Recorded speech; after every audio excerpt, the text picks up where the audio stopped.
Wonderful. And believe me, we really need it. We don't have to invent anything new. Why don't we just pick up where the founders sort of steered us? Yeah. Individual liberty, that's what we want. That's what it's all about. Now, if you emphasize individual liberty, you solve all the problems. And one thing that we could have prevented our problems in this country. So if we got into this mess because we have not followed the Constitution, it doesn't take, a tremendous genius to figure out, well, maybe we can get back on our feet again by sending only people to Washington who have actually read the Constitution and you believe they will follow the Constitution. Woo! Instead, today we have a Congress that doesn't pay much attention. They don't probably even know, most of them, what Article 1, Section 8 is all about, and all the restraints. Our courts legislate, our executive branch legislate, and if they want a piece of legislation and the Congress acts too slowly, our president says, well, that's okay, I'll just write an executive order. But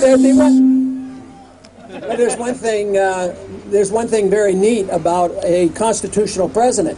All the legislation that has been passed by executive order would be repealable by an executive order.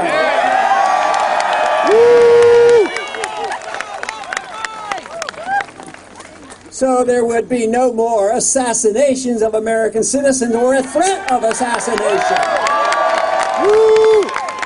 Of course, if we get rid of all the unconstitutional attacks on our civil liberties, there will be no military coming in and arresting individuals in the individual states and put in secret prisons. There'll be no more of that.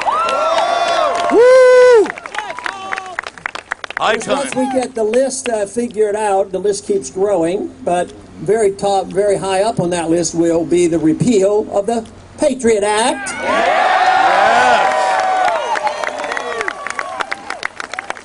Of course, there is a lot a president can do, a constitutional president can do by issuing legal executive orders.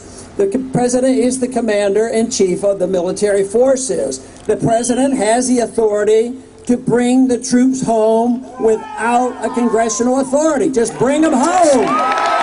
Bring them home. I'm not talking just about the Middle East. I'm talking about Germany and Japan and Korea and Africa.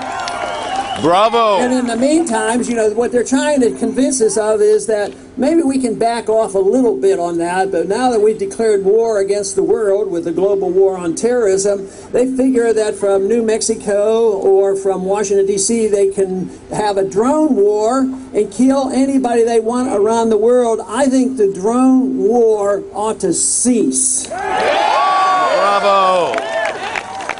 And of course, there are many who think the drone war ought to be applied to American citizens. There is a plan now to have over 30,000 drones flying over this country. Of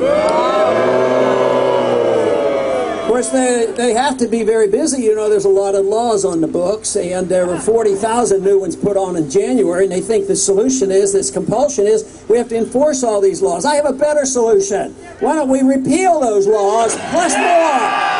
Yeah! Woo! I imagine many of you heard the story just the last couple of days. There was a college student down in San Diego, college student there, and they said he was doing bad things. Who knows what he was doing, but he was in the state of California. If there was any disobedience to law, it used to be that the policeman had something to say about this. But who barged in? It was the DEA, arrested a bunch of young people for whatever suspicion they had. But what did they do? They put them in prison. Most of them got released, but they forgot about one. 5 days in prison, no water, nearly died, was in intensive care for 3 days.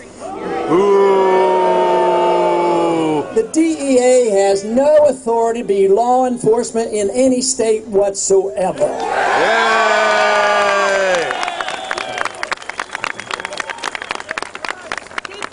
Especially if a state comes along and says that they should have a different position on drug usage and legalize and say that it is permissible. The last thing we should have is the federal government automatically and assuming that they can override any state law at all. They should be out of the business of invading this state to enforce law.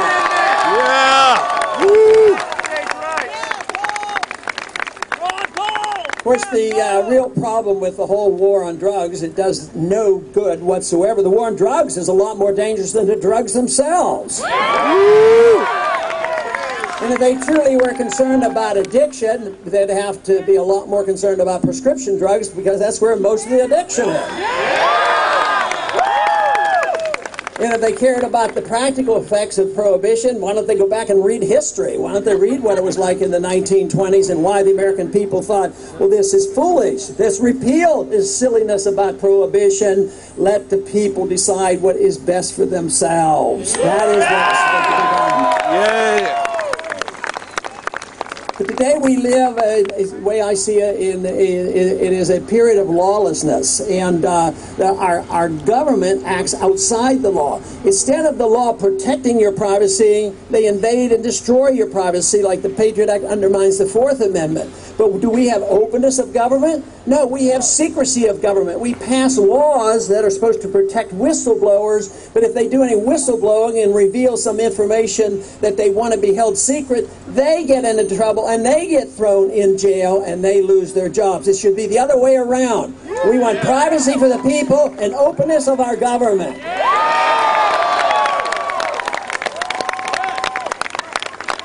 Now, of course, one of the best examples of the need for openness is, the Federal Reserve System. We need to know exactly what they're doing. Woo!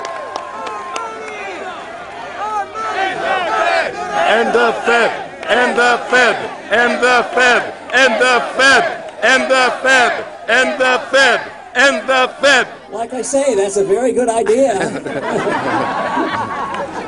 But, we can't end the Fed in one day, but the Fed will eventually end itself because it's embarked on a destruction of the currency. But in the meantime, why aren't we permitted to legalize constitutional money and allow people to use gold and silver as a currency?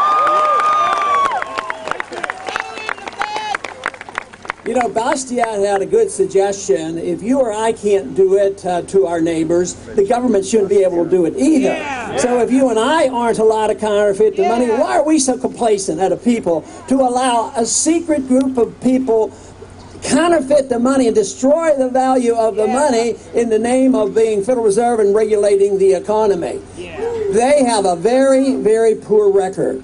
In the 100 years, 99 years, it's only one more year, it'll be a celebration, or I won't call it a celebration, because the one thing we want to do on the 100th anniversary is to repeal the Federal Reserve Act, of course. But they have systematically destroyed 99% of the 1913 dollar. And the one thing that we have to be concerned about, the end stages of the destruction of currency usually goes very rapidly. It can slide for long periods of time. But then when the confidence is lost, it goes quickly, and that's when you get the runaway inflation. There have been hundreds of countries for thousands of years who have destroyed their currencies. And we're on the verge of it. The world still trusts us because once the dollar was as good as gold, and they have no other place to go because if they hold so many of our dollars, so it's in their interest to try to prop the dollar up. But the rate we're spending, $1.5 trillion a year that we don't pay for, and the Federal Reserve has to print the money, believe me, it won't last. The counterfeiting doesn't work. It's immoral for you to counterfeit and cheat. It's immoral, or should be immoral, for the government to be doing the same thing.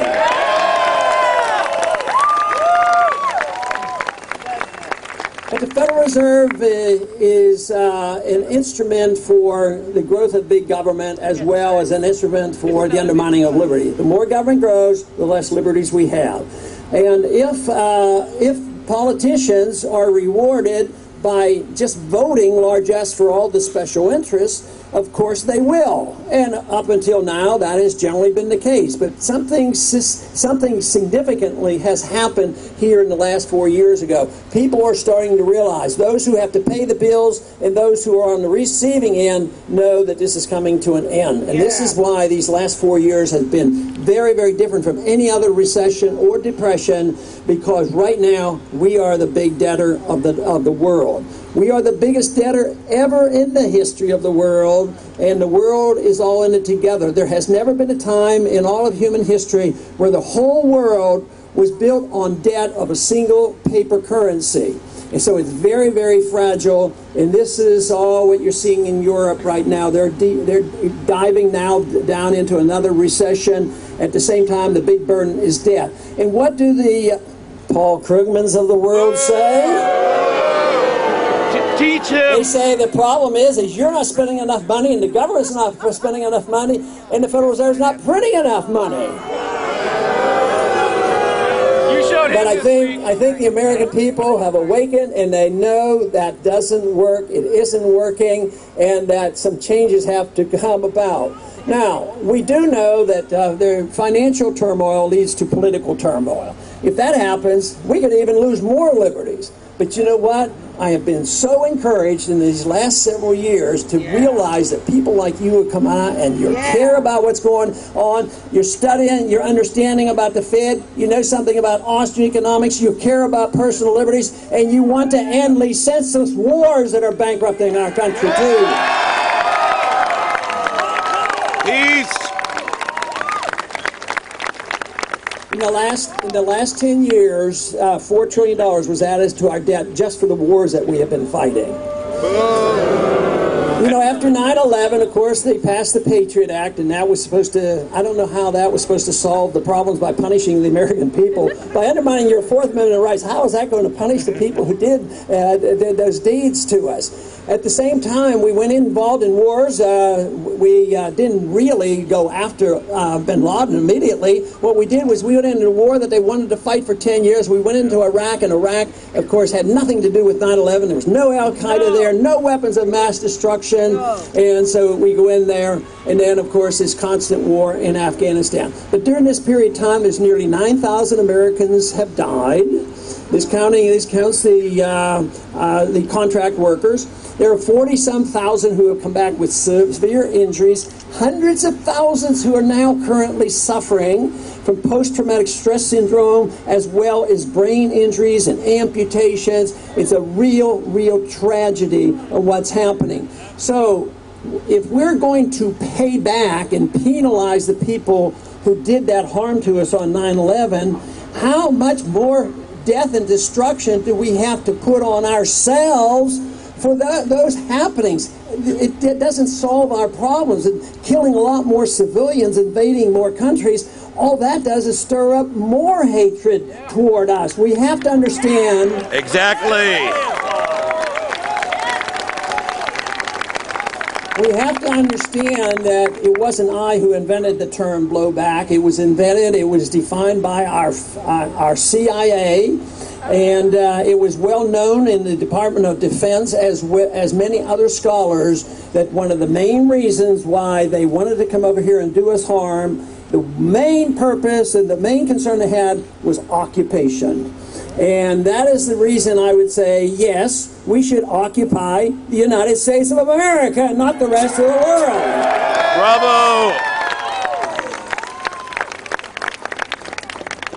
So the change in the foreign policy is obviously very vital, not only because it would make us safer, it would also save us a lot of money, and it is under the conditions of war that people are more willing to give up their liberties. So they say, well, you know, you've heard it, I'm sure. I've heard it too many times, that right after 9/11, well, yeah, I know, if they have the Patriot Act, we have to give up some of our freedoms. But don't we have to give up our freedoms to be safe? No! That is absolutely right. There is never a time when a free people should ever compromise and say that you have to sacrifice liberty for safety, because it's not true, and we never should concede that principle.